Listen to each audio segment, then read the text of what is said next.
everyone, welcome back to Immediate Movie Reactions. I'm here after watching The Magic Faraway Tree.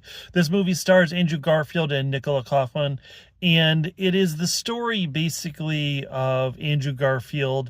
He is a stay-at-home dad who is an artist and has sort of given up on his dreams. His wife designs refrigerators and figures out that her company is monitoring people, so she quits, and they've got 3 kids who they've sort of lost contact with because they're just obsessed and immersed in their screens all of the time. And unfortunately, in some ways, this movie kind of posits that idea that either you can be on screens or you can be connected to your family, right? There isn't really much of a balance there.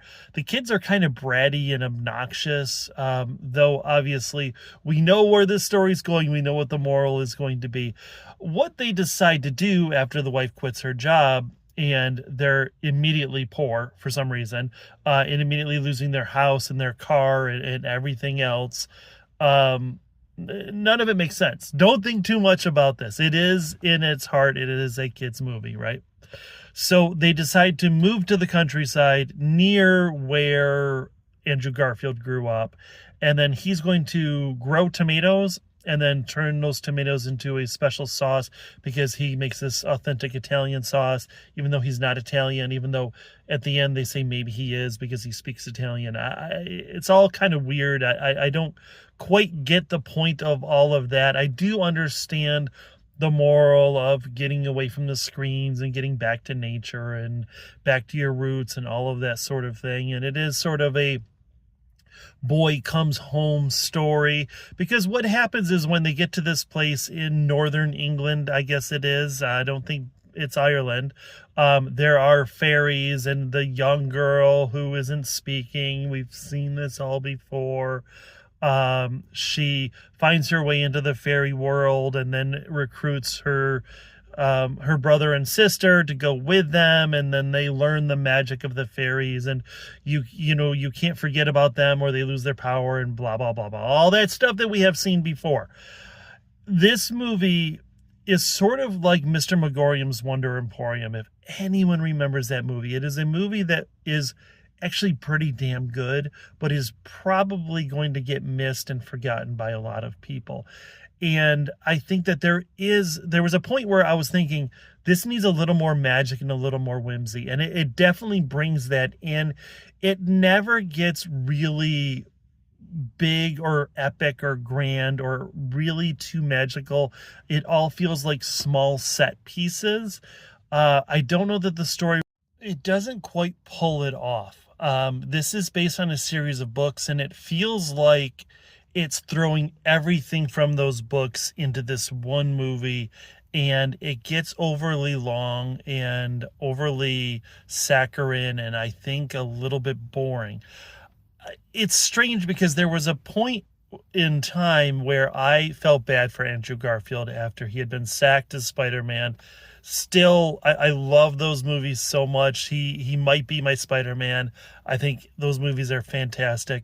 He is like, when they talk about the very specific things that actors do, like Tom Cruise always runs and Brad Pitt always eats, Andrew Garfield always cries, right? He cries and he cries. He's a very good crier, but it's all the same way. It's the right, and then he chokes and he sobs a little bit, but it gets to me. It does hit me a little bit.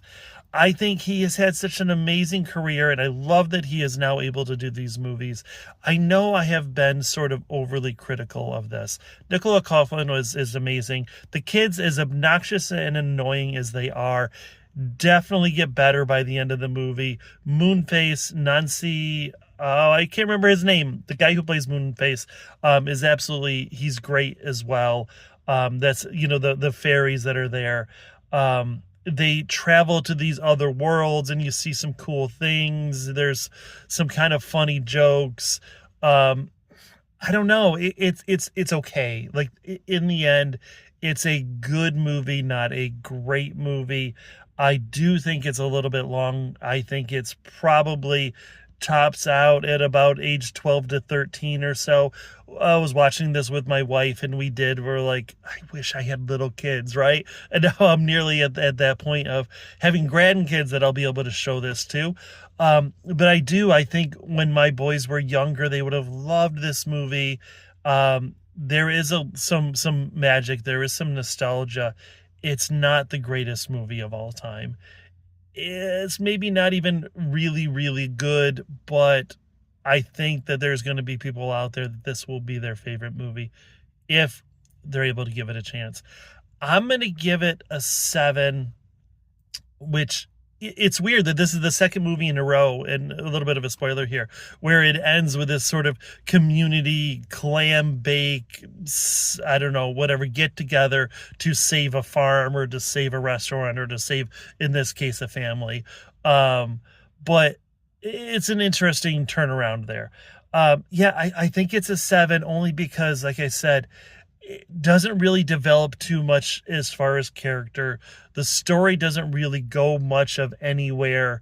It needed a little more magic. It needed to feel a little more polished and put together, if that makes any sense at all.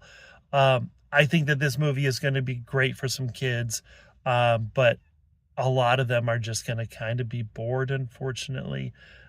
So there we are. I appreciate you all. Please like, share, subscribe. I wish I had something better to say about this movie, because I feel really bad. I enjoyed it. I did enjoy it.